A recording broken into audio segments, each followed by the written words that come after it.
नमस्कार, हिमाचल दस्तक में एक बार फिर आपका स्वागत है। मैं हूं आपके साथ मस्तराम डलैल। सबसे पहले हिमाचल प्रदेश के तमाम दर्शकों को, देश विदेश में बैठे हिमाचल दस्तक से लंबे समय से जुड़े तमाम दर्शकों को नववर्ष की हार्दिक शुभकामनाएं और ईश्वर करे ये साल आपके जीवन में ढेर सारी खुशियां लाएं। अब पेश करते हैं प्रदेश की प्रमुख खबरें।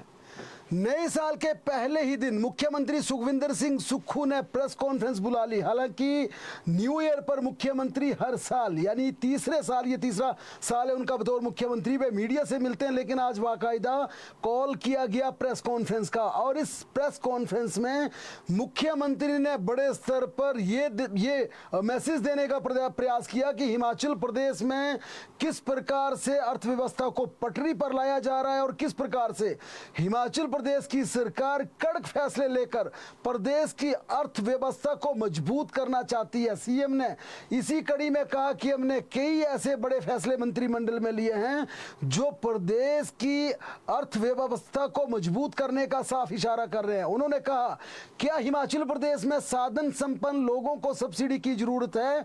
मुख्यमंत्री ने हालांकि आज विशुद्ध रूप से बिजली बोर्ड की सब्सिडी की बात की, लेकिन सीएम ने इस प्रेस कॉन्फ्रेंस के माध्यम से बड़े स्तर पर यह भी इशारा कर दिया है कि अब हिमाचल प्रदेश में साधन संपन्न धनाढ्य लोगों को, जो कि लोग जिनकी इनकम अच्छी है, कमाई अच्छी है, उनको अनुदान नहीं मिलेगा। अभी फिलहाल आज की जो बात करें वो बिजली सब्सिडी की है, लेकिन ये मुख्यमंत्री का इशारा साफ कहता है कि अब बस किराए, महिलाओं को बस किराए में छूट, रिबेट दी जा रही है। दूसरी तमाम जितने भी अनुदान हिमाचल प्रदेश में दिए जा रहे हैं, चाहे वो एग्रीकल्चर में, हॉर्टिकल्चर में, चाहे वो अनाज पर सब्सिडी है, धीरे धीरे मुख्यमंत्री अब साधन संपन्न लोगों की सब्सिडी को छोड़ने के लिए आह्वान करेंगे।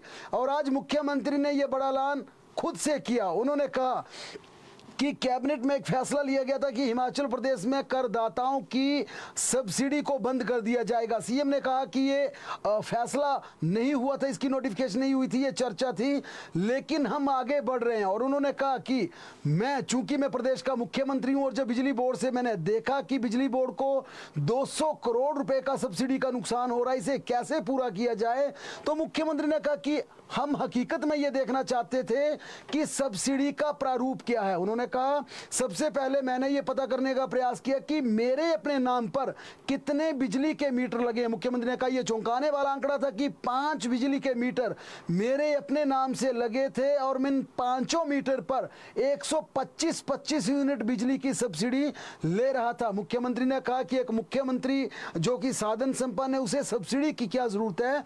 लिहाजा उन्होंने कहा कि मैं अपनी सारी बिजली की सब्सिडी छोड़ने का ऐलान करता हूं। उन्होंने कहा कि ये कैबिनेट के मंत्रियों ने, सहयोगियों ने, विधायकों से भी अनौपचारिक चर्चा हुई है और इन्होंने भी ये फैसला लिया है कि राज्य के मंत्री विधायक अपनी सब्सिडी को छोड़ देंगे। मुख्यमंत्री ने एक प्रोफार्मा जारी करते हुए कहा कि हमने एक प्रोफार्मा जारी किया है और इस प्रोफार्मा को भरकर हिमाचल प्रदेश का धनाढ्य व्यक्ति, साधन संपन्न व्यक्ति, जिसमें जो समर्थ है हिमाचल प्रदेश में बिजली का बिल देने के लिए समर्थ है, वो खुद इस प्रोफार्मा को भरकर ये डिक्लेरेशन कर दें कि मुझे अनुदान नहीं चाहिए, मुझे सब्सिडी नहीं चाहिए। मुख्यमंत्री ने प्रदेश की वित्तीय स्थिति पर कहा कि आय 14,000 करोड़ है, 14,000 करोड़ से 16,000 करोड़ है, लेकिन जो सालाना बजट हम प्रस्तुत करते हैं वो 55 से 58,000 तक पहुंच गया है और हर साल बजट को बढ़ाना पड़ता है। मुख्यमंत्री ने कहा कि ये आंकड़े हैं, जब आपको मिल 14,000 करोड़ से 16,000 करोड़ रहा है तो आप 58 से 60,000 करोड़ का बजट किस प्रकार से इंप्लीमेंट करेंगे। इसलिए हिमाचल प्रदेश को समृद्ध बनाने के लिए वक्त आ गया है कि साधन संपन्न लोग, समृद्धशाली लोग खुद आगे आकर अपनी सब्सिडी छोड़ दें, स्वेच्छा से सब्सिडी छोड़ने का ऐलान करें। मुख्यमंत्री ने कहा कि अगर जो व्यक्ति समर्थ है, जो व्यक्ति विल दे सकता है, आखिर उसे सब्सिडी क्यों मिले। उन्होंने कहा कि हम, चाहे वह मुख्यमंत्री या कोई विधायक है, क्लास 1 अफसर है, क्लास 2 अफसर है या साधन संपन्न समर्थ्य व्यक्ति है, वो अनुदान लेकर, सब्सिडी लेकर गरीबों के हक पर डाका डाल रहा है, किसानों के हक पर डाका डाल रहा है। इसके चलते अब इस प्रोफार्मे को भरकर स्वेच्छा से सब्सिडी छोड़ने का सभी लोग फॉर्म भरकर ऐलान कर सकते हैं। इसके अलावा टोल फ्री नंबर भी एक जारी किया, उस टोल फ्री नंबर पर भी फोन करके इसकी घोषणा घोषणा कर सकते हैं। मुख्यमंत्री ने कहा कि हिमाचल प्रदेश के कर्मचारियों का हमें पूरा सहयोग मिलेगा, साथ मिलेगा।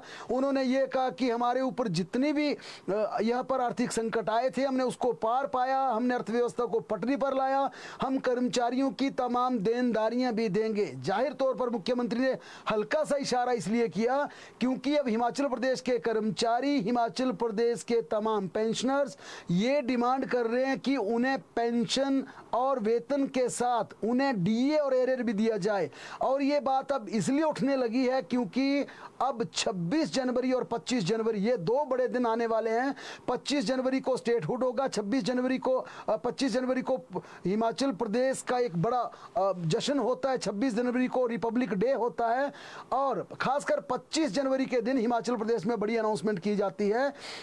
इसके चलते कर्मचारियों को इस बात की उम्मीद है कि इस बार 26 जनवरी या 25 जनवरी के दिन मुख्यमंत्री सुखविंदर सिंह सुक्खू हिमाचल प्रदेश के लिए बड़ी घोषणा करेंगे, कर्मचारियों को डीए और एरियर की सौगात देंगे। हालांकि ये भी सच है कि सरकार के लिए इस समय सबसे बड़ी टेंशन है कि कर्मचारी पेंशनर को समय पर वेतन और पेंशन मिल जाए।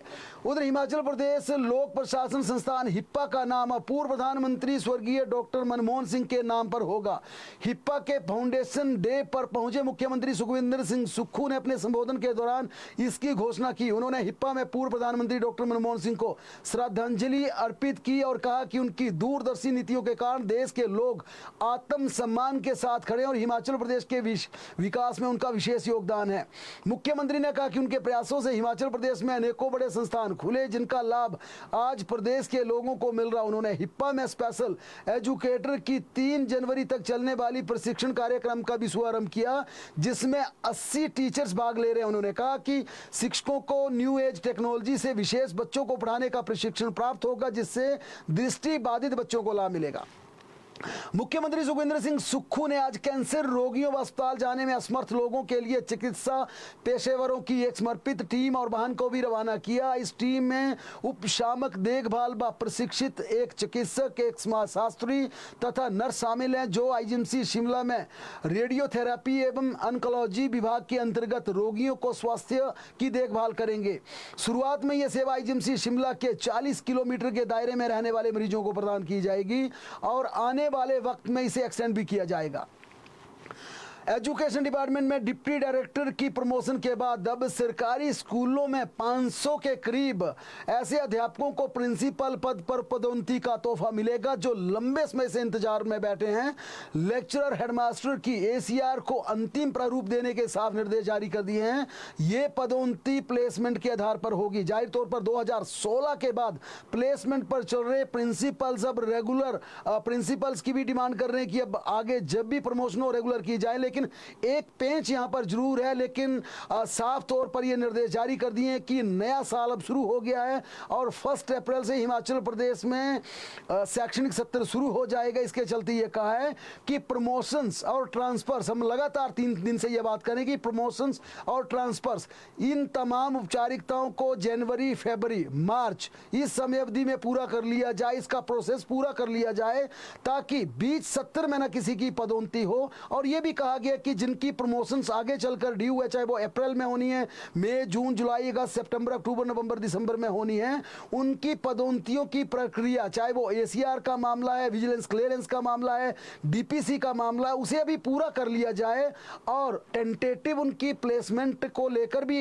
एक खाका तैयार कर लिया जाए ताकि 2070 में कहीं बच्चों की पढ़ाई प्रभावित ना हो। इसके चलते जो एजुकेशन डिपार्टमेंट से फिलहाल जो डायरेक्शन जारी हुई है उसके अनुसार अब तेजी से प्रमोशन की फाइलें भी दौड़ेंगी और हिमाचल प्रदेश में 500 टीजीटी और जो हेडमास्टर्स हैं उनको भी प्रिंसिपल की प्रमोशन का यहां पर लाभ मिल जाएगा। हिमाचल प्रदेश में भी अब 5वीं और 8वीं कक्षा के छात्र अगर वे उत्तीर्ण नहीं हुए तो उन्हें फेल कर दिया जाएगा। केंद्र सरकार के फैसले के बाद अब नो डिटेंशन पॉलिसी को हिमाचल प्रदेश में लागू करने की पूरी तैयारी हो गई है। 5वीं और 8वीं कक्षा में फेल होने वाले विद्यार्थियों को परीक्षा पास करने के लिए अब सिर्फ 2 मौके मिलेंगे। देश में नो डिटेंशन पॉलिसी का फैसला लागू होने के बाद हिमाचल प्रदेश में इसका विरोध हो रहा है, लेकिन अब केंद्र की ओर से भी इस नीति को समाप्त करने का फैसला लेने से हिमाचल प्रदेश में अगले शैक्षणिक सत्र से इस व्यवस्था को लागू करने पर एजुकेशन डिपार्टमेंट ने कमर कस ली है। कांग्रेस राष्ट्रीय महासचिव एवं वाकनाड की लोकसभा सांसद प्रियंका गांधी आज शिमला पहुंची। प्रियंका गांधी दोपहर करीब 1:30 बजे छराबड़ा पहुंची। बताया जा रहा है कि प्रियंका के दोनों बच्चे 3 दिन पहले शिमला पहुंच गए थे और आज प्रियंका गांधी चंडीगढ़ में सड़क मार्ग से होते हुए शिमला के छराबड़ा पहुंची। प्रियंका गांधी अपने बच्चों के साथ यहां 5-6 दिन तक रुक सकती है, क्योंकि जिस प्रकार से फोरकास्ट आया कि शिमला में बर्फबारी होगी, हिमाचल प्रदेश में बर्फबारी होगी, अब माना यही जा रहा है कि अपनी राजनीतिक व्यस्तता के बीच प्रियंका गांधी अपने परिवार के साथ शिमला में संभावित या शिमला में होने वाले, ऐसा जो मौसम विज्ञान केंद्र ने अनुमान जताया है, स्नोफॉल का लुत्फ यहां पर उठाना चाहती है और शिमला के एनवायरमेंटल का, यहां के वातावरण से रूबरू होने के लिए परिवार के साथ यहां पर पहुंची है। हिमाचल प्रदेश ने 2 वरिष्ठ आईएएस अधिकारियों को पदोन्नति का तोहफा दिया। प्रदेश सरकार द्वारा आईएएस अधिकारी हरवंश खेड़ा, आरडी नजीम को अतिरिक्त मुख्य सचिव नियुक्त किया गया है। पिछले कल हालांकि हमने ये खबर आपके साथ साझा कर दी थी। स्क्रीनिंग कमेटी की सिफारिशों पर कार्मिक विभाग की ओर से पदोन्नति की नोटिफिकेशन जारी कर दी। वर्ष 1995 कैडर के इन दोनों अधिकारियों को आईएएस में 30 वर्ष की सेवा पूरी करने के बाद यह तोहफा दिया गया। दोनों अधिकारी पहले प्रधान सचिव के पद पर नियुक्त थे। भरत खेड़ा केंद्रीय प्रतिनियुक्ति पर केंद्र सरकार में अपनी सेवाएं दे रहे हैं, जबकि आरडी नजीम राज्य की सरकार में कार्यरत है। हिमाचल प्रदेश सरकार ने 1988 बैच के आईएफएस अधिकारी समीर रस्तोगी को वन विभाग के मुखिया का अतिरिक्त कार्यभार सौंपा है। वह जायका वानिकी परियोजना के मुख्य परियोजना निदेशक का कार्यभार देख रहे थे। समीर रस्तोगी 1988 से 2019 तक हिमाचल प्रदेश वन विभाग के विभिन्न पदों पर सेवाएं दे चुके हैं और सरकार ने उन्हें एडिशनल चार्ज जरूर दिया, लेकिन माना यह जा रहा है कि उन्हें अब ये रेगुलर चार्ज भी दिया जाएगा, उन्हें होप्स बना दिया जाएगा, वन विभाग का मुखिया बना दिया जाएगा। अब इसी बीच हिमाचल प्रदेश में चर्चा यह है कि हिमाचल प्रदेश का अगला मुख्य सचिव कौन होगा, क्योंकि वरिष्ठता की बात की जाए तो संजय गुप्ता सबसे ऊपर है। हालांकि जयराम सरकार में जिस प्रकार से 3 वरिष्ठ आईएएस अधिकारियों को, राम सुभग सिंह को, निशा सिंह को और संजय गुप्ता को प्रिंसिपल एडवाइजर मुख्यमंत्री का बनाया गया था, उन्हें सीएस की रेस से बाहर कर आरडी नजीम को मुख्य सचिव की, आरडी धीमान को मुख्य सचिव की कुर्सी पर बिठाया था।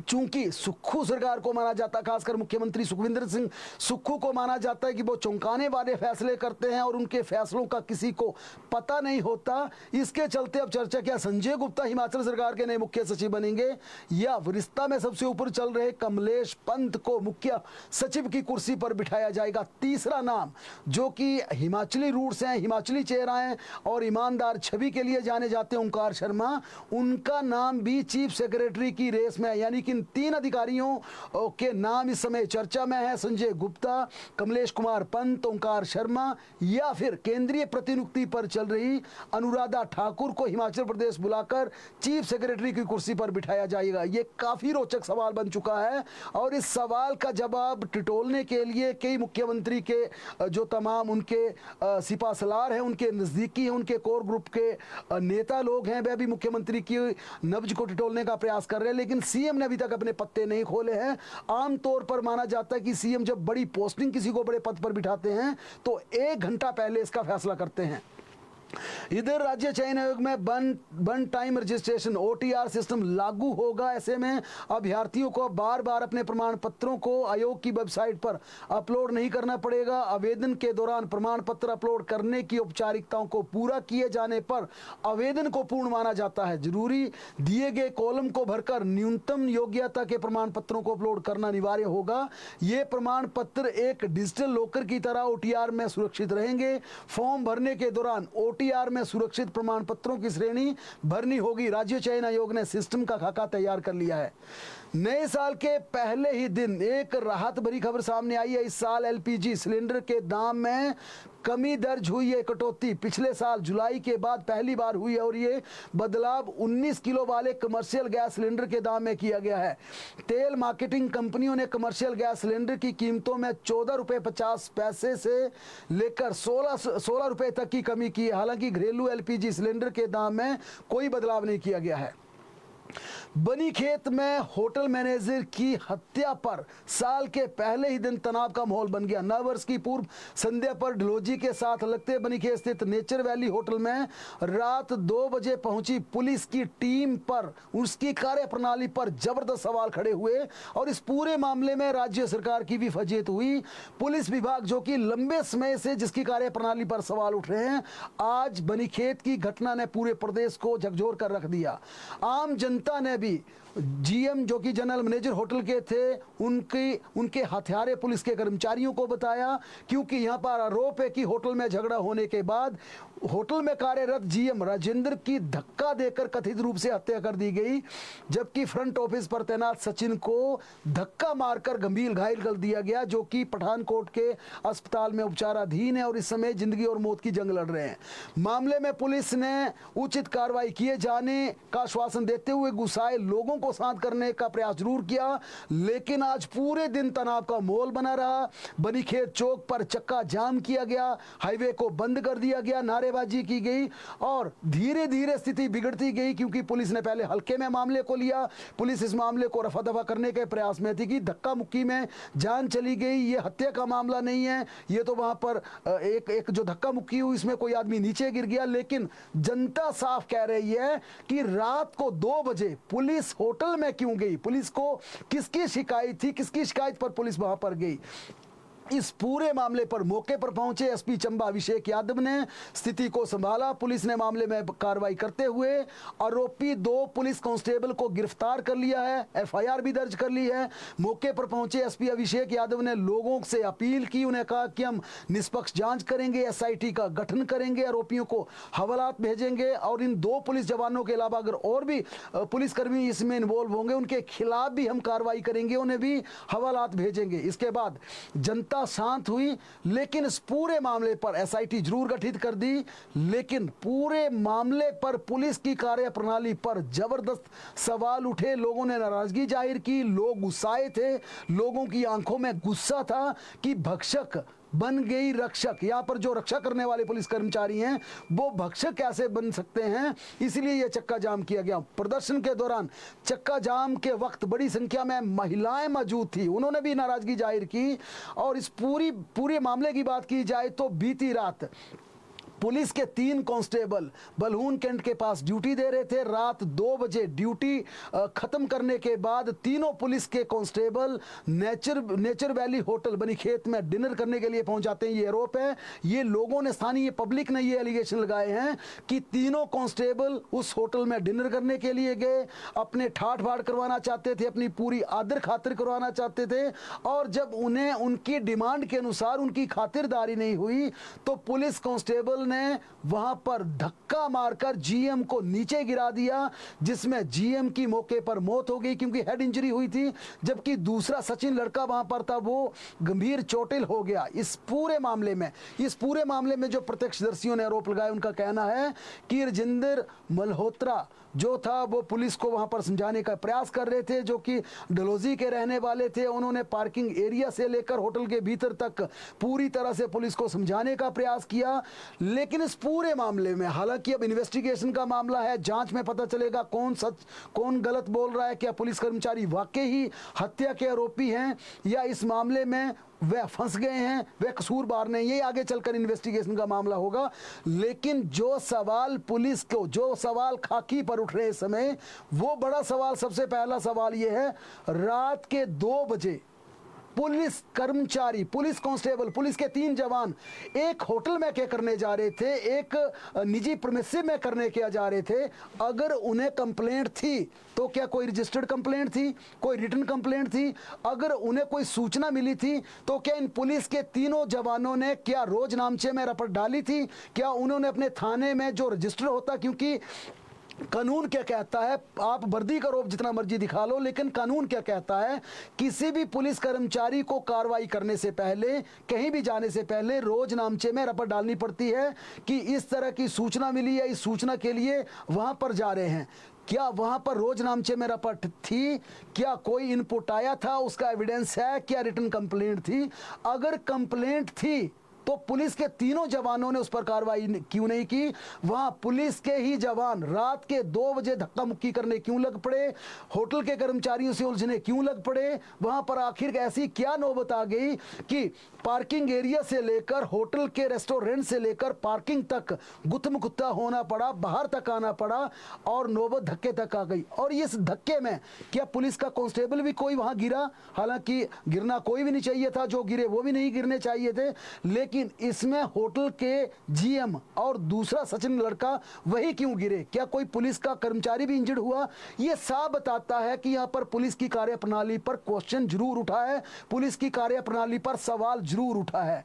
सबसे पहले रात को 2 बजे इसका जवाब हम जरूर चाहेंगे पुलिस से कि रात के 2 बजे पुलिस होटल में क्यों गई थी। ये एसपी चंबा को भी बताना होगा। डीजीपी से सवाल किया गया, मुख्यमंत्री ने आज पूरे मामले में जवाब मांगा। पुलिस से कहा गया कि मुझे पूरे मामले में ब्रीफ कीजिए कि पुलिस रात को वहां पर क्या कर रही थी, क्योंकि मुख्यमंत्री का भी यह कहना था कि अगर पुलिस के कर्मचारी निर्दोष हैं तो उनका कुछ नहीं होगा, अगर कसूरवार हैं तो उन्हें कोई बचा नहीं सकेगा। यह सरकार ने साफ कह दिया है कि अगर कोई दोषी होगा वो बचेगा नहीं, निर्दोष होगा उसका कोई बाल बांका नहीं कर पाएगा। बहरहाल इस पूरे मामले में अब पुलिस की फजीयत जरूर हुई है। गुस्साए लोग तब शांत हुए जब पुलिस के दोनों कांस्टेबल को वहां पर गिरफ्तार कर लिया। और जो बार बार कहा जा रहा है कि पुलिस का स्टेट कार्डर होना चाहिए, लोकल नहीं होना चाहिए, अब इन तमाम मामलों से ये बात पुख्ता लगती है कि वाकई ही जो लोकल एक कनेक्शन होता है, जो लोकल एक ट्रांसपेरेंसी की एक संभावना कम हो जाती है, पारदर्शिता कम हो जाती है, पिक एंड चूज बनता है, इन तमाम मामलों से बनता है। और जो अधिकारियों को लंबा लंबा टेन्योर एक डिस्ट्रिक्ट में दिया जाता है, अगर एसपी चंबा की बात की जाए तो काफी लंबा उनका कार्यकाल हो चुका है। आज मुख्यमंत्री से चंबा से आए कई नेताओं ने इसकी भी शिकायत की कि वहां पे लंबे समय से पुलिस के अधिकारी डिप्यूट हैं, तैनात हैं, लंबे समय से चंबा में सेवाएं दे रहे हैं। और चंबा के ही नेताओं ने आज मुख्यमंत्री से यह आह्वान किया कि किसी का भी टेन्योर 2 से 2.5 साल से ऊपर नहीं होना चाहिए, ताकि अपनी सांठ गांठ ना हो जाए। और क्योंकि पूरा मामला जो हो गया, आने वाले वक्त में अगर वो आरोपी होंगे, अगर दोषी पाए गए, सजा भी हो जाएंगी, लेकिन जो जीएम जो किसी के परिवार का सदस्य था, व्यक्ति था, क्या वो लौट कर आएगा? ये बड़ा सवाल। मंडी के गोहर में भी गोली कांड में एक व्यक्ति की जान चली गई। बीती रात हुए एक दर्दनाक हादसे में 32 साल के चेतराम की रहस्यमयी परिस्थितियों में गोली लगने से मौत हो गई। मामला गोहर मंडल के तहत परवाड़ा क्षेत्र का है। परवाड़ा गांव के यशवंत सिंह, हेमराज, किशन चंद, नंदलाल, इंद्र सिंह और चेतराम बीती शाम गढ़नाला जंगल में शिकार करने के लिए गए हुए थे। इस दौरान शिकारियों के इस दल में मौजूद हेमराज के पास बंदूक थी।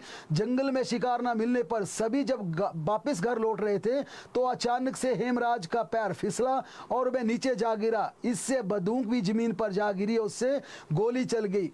गोली चली सीधी चेतराम की बाईं टांग के घुटने के पास लग गई। घायल अवस्था में चेतराम को सिविल अस्पताल बगियाड़ में ले जाया गया, जहां डॉक्टरों ने उन्हें मृत घोषित कर दिया। इस पूरे मामले में ये पुलिस जांच कर रही है, क्या वाकई ये गोली लगी है, क्या वाकई ये तमाम लोग शिकार पर गए थे, या ये कहानी घड़ी गई है, ये सिर्फ एक गलत सूचना है। पूरी इन्वेस्टिगेशन की जा रही है और इसके भी पूरे मामले की सच्चाई का तब पता चलेगा जब इसकी इन्वेस्टिगेशन पूरी हो जाएगी।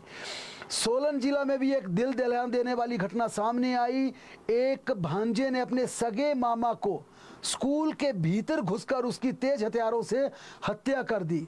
70 साल के मामा स्कूल चलाते थे, स्कूल का संचालन करते थे और स्कूल परिसर में वे रहते थे, और भांजे ने स्कूल परिसर के भीतर घुसकर मामा को मार डाला। ये वाकई ही एक प्राइवेट स्कूल का मामला। दरअसल जितेंद्र सिंह स्कूल परिसर में वहां पर रहते थे। भांजे ने भीतर घुसकर हत्या को अंजाम दिया। वारदात के बाद आरोपी वहां से फरार हो गया। जितेंद्र सिंह निजी स्कूल केटीएस का संचालन करते थे, साथ में उनका प्रॉपर्टी डीलिंग का काम था, प्रॉपर्टी डीलर भी थे। और बताया जा रहा है कि किसी प्रॉपर्टी के विवाद को लेकर मामे भांजे में आपस में झगड़ा हुआ है। सुबह करीब 8 बजे स्कूल परिसर में ये हत्या का मामला हुआ। बताया जा रहा कि भांजे ने तेज हथियार से मामा के सिर पर तेजी से हमला किया, कई बार वार किए, जिसके चलते उनकी मौके पर मौत हो गई। स्कूल परिसर में हुई इस घटना ने न केवल स्थानीय लोगों को झकझोर दिया, बल्कि छात्रों और अभिभावकों को भी स्कूल के भीतर भय का माहौल पैदा कर दिया है। सोलन के पुलिस अधीक्षक गौरव सिंह ने स्वयं मामले की जाँच की और उन्होंने कहा कि मैं खुद मेरी ऑब्जर्वेशन में, मेरी निगरानी में में इस पूरे मामले की इन्वेस्टिगेशन चलेगी। शिमला जिला के ठियोग के मतियाना में नए साल की पूर्व संध्या पर एक पेट्रोल पंप के पास दर्दनाक सड़क हादसा पेश आया। हादसे में किन्नौर के 3 युवकों की दुखद मृत्यु हो गई। ये तीनों युवक अपनी कार में सवार होकर शिमला से रामपुर की तरफ जा रहे थे। इस दौरान मतियाना पहुंचने पर पेट्रोल पंप के पास उनकी गाड़ी अचानक अनियंत्रित होकर गहरी खाई में गिरी। हादसे में कार सवार तीनों युवकों की मौके पर दुखद मौत हो गई। जिला सिरमौर में हरियाणा के पर्यटकों की एक कार दुर्घटनाग्रस्त हो गई। पर्यटकों की कार के खाई में गिरने से कार सवार 4 लोगों में 2 को गंभीर चोटें आई। स्थानीय लोगों व 108 एम्बुलेंस टीम ने घायलों को खाई से निकाला और संगड़ा अस्पताल पहुंचाया। घायलों की गंभीर हालत को देखते हुए यहां प्राथमिक इलाज के बाद दोनों घायलों को मेडिकल कॉलेज नाहन में रेफर कर दिया गया। बिलासपुर जिला के कीरपुर नेरचौक 4 लेन पर ओहर के समीप बीती रात 86 साल के जगतराम शर्मा की कार की चपेट में आने से दुखद मृत्यु हो गई। जगतराम शर्मा 4 लेन किनारे घर जा रहे थे, एक कार की चपेट में आ गए जिससे वे गंभीर रूप से चोटिल हुए। उन्हें उपचार के लिए नागरिक अस्पताल घुमारवी ले जाया गया, जहां पर डॉक्टर्स ने उन्हें डेड डिक्लेयर कर दिया।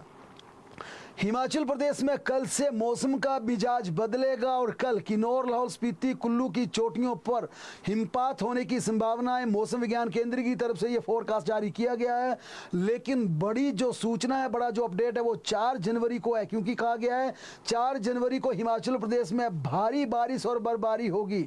और पिछली बार भी जब ऑरेंज अलर्ट था तो हिमाचल प्रदेश में भारी बारिश हुई थी। इस बार भी 4 जनवरी को फिलहाल कहा गया है कि भारी से भारी, हैवी टू हैवी रेन और स्नोफॉल होगा। लेकिन उससे भी बड़ी बात है, 4 को हैवी के साथ साथ 5 और 6 को हैवी स्नोफॉल का अलर्ट जारी कर दिया। अभी से कहा गया है कि तमाम जितने भी लोग हैं वो पर्यटन स्थलों में जा रहे हैं तो अपना टूर, अपना जाने का कार्यक्रम ध्यान को रखते हुए बनाएं, क्योंकि 7 तक हिमाचल प्रदेश में 4, 5, 6, 7 तक हिमाचल प्रदेश के कई हिस्सों में भारी हिमपात और बारिश होगी और निचले क्षेत्रों में भी भारी से भारी बारिश का अनुमान लगाया गया है। इसके चलते इस मौसम के, क्योंकि आमतौर पर देखा गया है कि जब जनवरी के स्टार्टिंग, खासकर लोहड़ी से पहले जो हिमपात होता है वो टिकता है लंबे समय तक, वह हिमाचल प्रदेश के ग्लेशियरों को सींचता है, हमारी सिंचाई परियोजनाओं के लिए पूरी तरह की एनर्जी का काम करता है। लेकिन इस बीच कई बार जब एवलांचेस आते हैं या जब भूस्खलन होता है तो कई हादसे भी होते हैं। इसके चलते मौसम विज्ञान केंद्र ने ये पहले ही अलर्ट जारी कर दिया है कि 4 से लेकर 7 तक राज्य में हैवी स्नोफॉल और भारी बारिश होगी। इस दौरान सावधानी से यात्रा करें, अपना कार्यक्रम पूरी तरह से एहतियात के तौर पर, सतर्कता के आधार पर आप तय करें और हिमाचल प्रदेश की तमाम बड़ी खबरों के लिए लगातार जुड़े रहें हमारे साथ। देखते और पढ़ते रहें हिमाचल दस्तक।